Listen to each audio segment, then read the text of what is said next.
তুমি জানতে না বুঝি আসলে স্নিগ্ধতা হলো একটি বর্ষাকাল? কেউ বলেনি তোমাকে? সে এমনই এক বর্ষাকাল যে নিজের ইচ্ছা মতো সারা বছর ভেসে বেড়াতে পারে, ভেসে বেড়ায় আকাশে।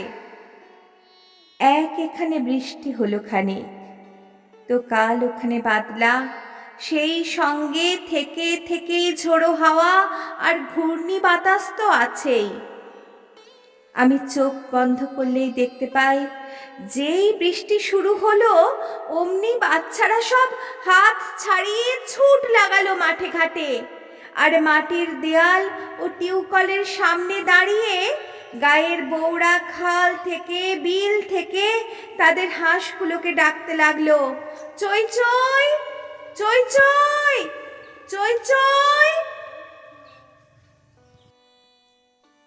আজ থেকে 1 শতাব্দী আগের বাংলায় তোমার এক বাল্য সখী তোমাকে চই চই বলে ডাকতো আর খ্যাপাতো। তোমার মনে পড়ছে কি?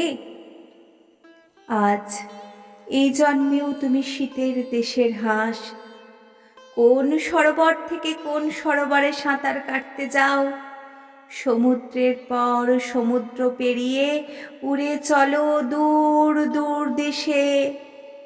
কিন্তু একবার এই জন্মেও একজন তোমার সেই 100 বছর আগেকার ডাক নাম ধরে ডাকছে, একেবারে নিঃশব্দে ডাকছে, চই চই, চই চই, চই চই।